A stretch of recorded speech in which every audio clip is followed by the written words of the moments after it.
அஸ்ஸலாமு அலைக்கும். இன்றைக்கி வந்து டே இன் மை விலாக் தான். இந்த வீடியோ ஃபுல்லாக ஸ்கிப் பண்ணாமல் பாருங்கள்.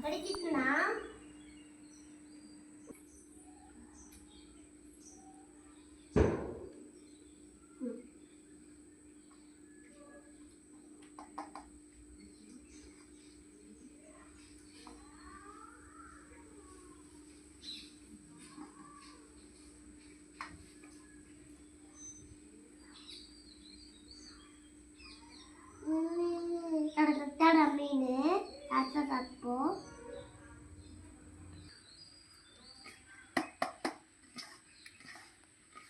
அத்தை தம்பிக்கிய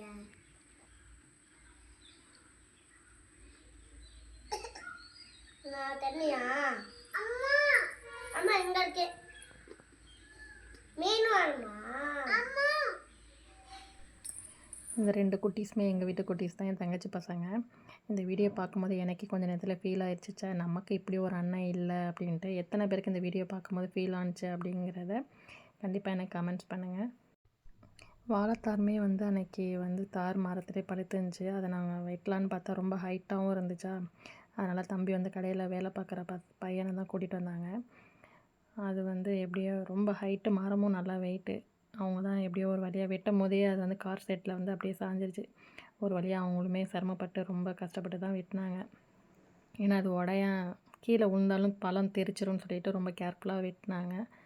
அது சீப்பு விடும் போதே அம்மா வந்து என்ன பண்ணாங்க, இந்த சீப்பை வந்து நம்ம பள்ளிக்கு பசங்களுக்கு ஓதுகிற பசங்களுக்கு கொடுத்தலான்னு சொல்லிட்டு நீத்து வச்சுட்டாங்க. அதனால் அந்த சீப்புமே அப்படியே பள்ளிக்கு பழுக்க வச்சுட்டு பசங்களுக்கு கொடுத்தாச்சு. சரி அந்த பையன் சொன்னாங்க, அக்கா வாழைத்தண்டு இருக்குது எடுத்து தந்துடுவான்ட்டு. சரி நீங்களே எடுத்து தரும்போது ஏன் நம்ம வேணான்னு சொல்லணும்னு சொல்லிவிட்டு அந்த வாழைத்தண்டுமே அவங்க எடுத்து கொடுத்துட்டாங்க.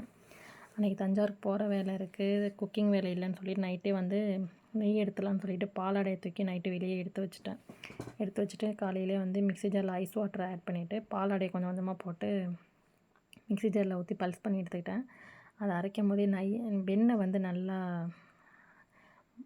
வெண்ணெய் வந்து உருண்டுக்கிட்டு மேலே அழகாக வந்துச்சு. நான் வந்து 2-3 வாட்டி எடுத்து அப்படியே கடாயில் வந்து போட்டு தனியாக எடுத்து வச்சுட்டேன். எங்கள் அம்மா சொன்னாங்க, இப்படிலாம் எடுத்தால் இன்னும் வெண்ணெய் இப்படிலாம் வராது, நான் எடுத்து காட்டுறேன்னு சொல்லிவிட்டு அதுக்கப்புறம் அவங்க தான் வந்து 2 பவுலில் ஐஸ் வாட்டர் வச்சுக்கிட்டு நல்லா ஐஸ் வாட்டர் ஊற்றி அவங்க தான் எடுத்தாங்க. அவங்க எடுக்கும்போது வெண்ணெயுமே இன்னும் நல்லா வந்துச்சு. நான் எடுத்திருந்தா கூட இவ்வளோ இந்த அளவுக்கு வந்திருக்காது. அவங்க தான் சொன்னாங்க, ஐஸ் வாட்டர் நிறையா ஊற்றி இந்த மாதிரி நம்ம வெண்ணெயை வந்து ஐஸ் வாட்டரில் போடணும் அப்படின்னு சொன்னாங்க.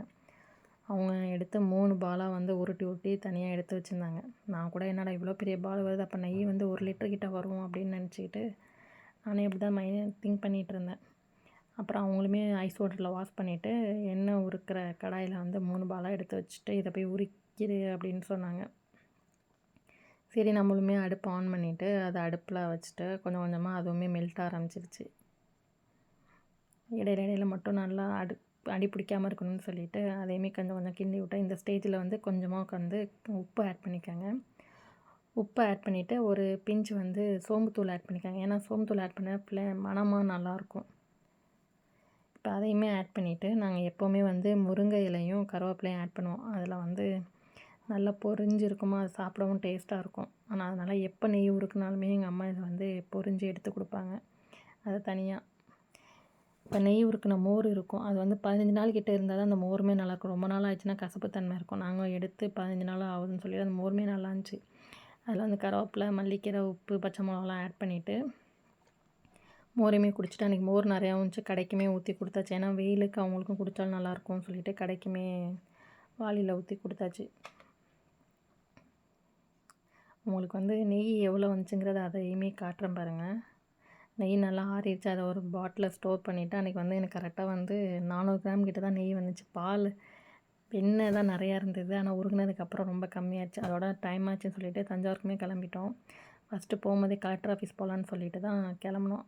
கலெக்டர் ஆஃபீஸுமே எல்லாேருக்கும் தெரியும், தஞ்சாவூரில் வந்து திருச்சி ரோட்டில் தான் இருக்குது அப்படின்ட்டு. ஹைவேனாலே பசங்களுக்கு ஆட்டோமேட்டிக்காக ஸ்பீடு ஏறும்.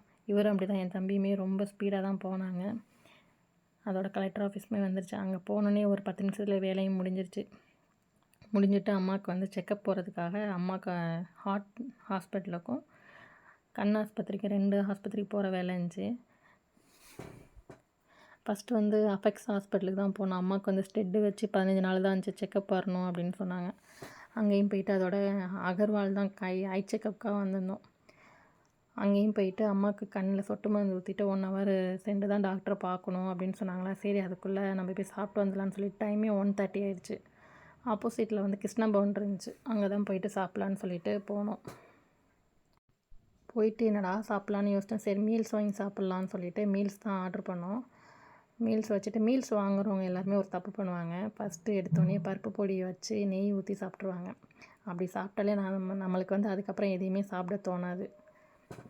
அதனால் எப்போவுமே அதை வந்து ஃபஸ்ட்டில் சாப்பிடாதீங்க. கொஞ்சம் லாஸ்ட்டில் இல்லாட்டி நடுவில் சாப்பிடுங்க. அன்றைக்கி வந்து வாழைப்பழம் வந்து கறிகோலா மாதிரி கொடுத்துருந்தாங்க. அது நல்லா டேஸ்ட்டாக நல்லா சூப்பராகவும் இருந்துச்சு. நம்ம இருக்கிற எல்லாத்தையுமே சாப்பிட்டுட்டு லாஸ்ட்டாக பருப்பு பொடியும் வச்சுட்டு கடைசியாக வந்து தயிர் சாப்பிட்டுட்டு முடிச்சாச்சு. அதோட வேலையும் முடிஞ்சிட்டு அதோட நாங்கள் ரிட்டன் ஊருக்கு வந்துட்டோம்.